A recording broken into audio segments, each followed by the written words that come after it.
میں نے عرض کیا سید اعلی حضرت اس انداز میں سادات کرام کی تکریم کیا کرتے تھے اسی کتاب کے اندر، اور اس روایت کے اور بہت سے حوالہ جات میسر آتے ہیں، لیکن اس کتاب کا حوالہ دینے کا مقصد یاد رہے نہ تو فتنہ پروری ہے، نہ تو شر انگیزی ہے، نہ ہمارا ایسا مزاج ہے، بلکہ خیر کا پیغام آسان انداز میں اپنے بھائیوں تک پہنچانے کے لیے میں نے چاہے اسی کتاب کا سہارا لیا جائے کہ آقا کریم علیہ الصلوۃ و تسلیم کی عاشق زار سید اعلی حضرت، جن کے نام کی نسبت کے ساتھ ہم اپنے آپ کو رضوی بھی کہتے ہیں، بریلوی بھی کہتے ہیں، اعلی حضرت کی فکر کیا ہے، اعلی حضرت کی سوچ کیا ہے، اعلی حضرت کا انداز عشق و محبت کیا ہے۔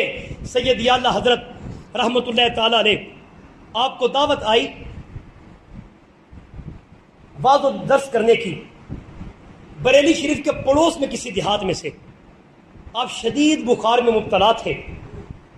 بخار میں مبتلا ہونے کی وجہ سے جو شخص دعوت لے کر آیا تھا آپ نے اس سے معذرت کی، آپ نے فرمایا کہ شدید بخار، علالت، نکاحت کے آثار آڑے آ رہے ہیں، وگرنہ یہ کیسے ہو سکتا ہے ذکر مصطفیٰ کریم علیہ الصلوۃ و تسلیم کا ہو اور احمد رضا پیچھے بیٹھا رہے۔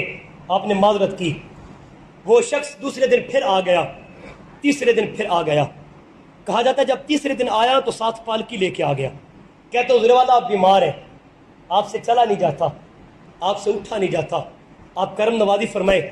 اس شاک آپ کے دیدار سے فیض یاب ہونے کے لیے منتظر ہیں، ہم پالکی لے کے آئے ہیں، آپ پالکی پہ سوار ہو جائیں، ہم آپ کو کندھوں پہ سوار کر کے اس مقام تک لے جاتے ہیں۔ بابا یاد رکھیں، جو بھی فنافر رسول ہو جاتا ہے پھر اللہ کائنات کی عزت اس کا مقدر بنا دیتا ہے۔ سید اعلی حضرت پالکی میں سوار ہو جاتے ہیں۔ اس روایت کو سید اعلی حضرت آپ کے منظور نظر، آپ کے شاگرد رشید، آپ کے خلیفہ مجاز پیر سید نظر حسین شاہ صاحب، جنہوں نے کم و بیش 130 سال سے زیادہ عمر مبارک پائی ہے، آپ خود اس روایت کے راوی بھی ہیں اور فرماتے ہیں جب یہ واقعہ پیش آیا میں اپنی نگاہوں کے ساتھ عینی شاہدین میں سے دیکھتے ہوئے موجود تھا۔ فرماتے ہیں اعلیٰ حضرت جب پالکی پر سوار ہوئے، چند میل بریلی شریف سے باہر نکلے، اشارہ کیا پالکی کو زمین پہ رکھ دیا جائے۔ جب پالکی کو زمین پہ رکھا گیا، سید اعلیٰ حضرت پالکی سے باہر تشریف لائے۔ 4 افراد جو پالکی کے چاروں پائے کے کندھے پہ لے کر چل رہے تھے، میرے سید اعلیٰ حضرت نے ان کو سامنے بلایا، سامنے بلا کے فرمایا دیانتداری سے بتائیں آپ میں سے کون ہے جس کی رگوں میں میرے کریم کا خون دوڑ رہا ہے؟ کون ہے جو آل رسول ہے؟ کون ہے جو سید زادہ ہے؟ وہ جو سید زادے تھے خود کو چھپانے کے لیے خاموش رہے۔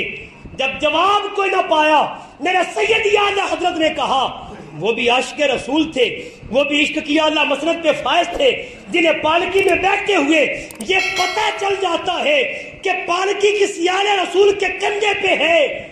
کیسے پتہ نہ چلے؟ آنکھوں کی چمک سے پہچان گئے کہ فلاں سے یہ زادے ہیں۔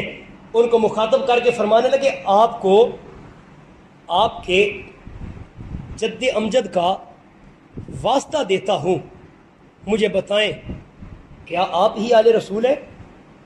جب اتنا کہا نوجوان سید زادے کی آنکھوں میں چھما چھما آنسو جاری ہے۔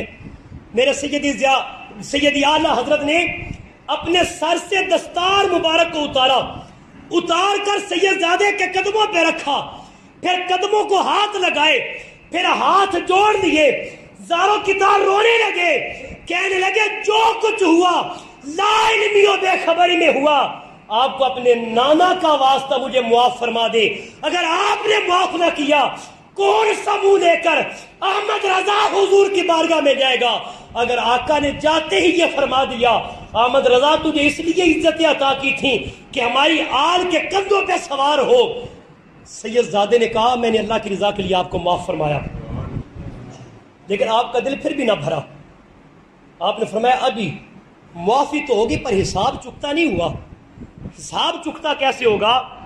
آپ پالکی میں سوار ہوں، احمد رضا پالکی کے پائے کو اپنے کندھے پہ رکھے گا۔ اب دونوں رو رہے ہیں، سید زادے انکار پہ انکار کر رہے ہیں، لیکن اعلیٰ حضرت کے اصرار کے سامنے کچھ نہ ہو سکا. سید زادے پالکی میں سوار ہو جاتے ہیں. اعلیٰ حضرت نے پالکی کا پایا اپنے دہنے کندھے پہ رکھا. سید نظر حسین شاہ صاحب فرماتے ہیں اسی پالکی کے اگلے حصے کا بائیں طرف پالکی کا دایاں پایا میرے بائیں کندھے کے اوپر ہے. فرماتے ہیں پیچھے کی جانب سید نعیم الدین مراد آبادی کندھا دینے والے ہیں. یہ شخصیات اعلیٰ حضرت کے ساتھ پالکی اٹھا کے جا رہے ہیں. اعلیٰ حضرت زاروں کی طرح روتے جا رہے ہیں, گڑ گڑاتے جا رہے ہیں. جب منزل پہ پہنچے کسی نے پوچھا پالکی میں اعلیٰ حضرت آ رہے ہیں. بتانے والے نے بتایا بابا پالکی میں اعلیٰ حضرت نہیں, اعلیٰ حضرت وہ ہیں جو پالکی کو کندھوں پہ اٹھا کے آ رہے ہیں. وہ اعلیٰ حضرت اپنے کردار سے بتا رہے ہیں تیری نسل پاک میں ہے بچہ بچہ نور کا. آقا تو ہے نے نور تیرا سب گھرانہ نور کا. اعلیٰ حضرت کا ماننے والا فقط وہی ہے جو آل رسول کی تکریم کا لحاظ رکھنے والا ہو, جو آل رسول کی عزت کا لحاظ رکھنے والا ہو, جو آل رسول کی عزت کا پارا دینے والا ہو, چیئے جائے کے جملے کسنے والا ہو. ہمیں تو ناز ہے اللہ نے ایمان بھی وہ عطا کیا ہے جو کشتہ عشق مصطفیٰ بھی ہے, کشتہ آل رسول بھی ہے.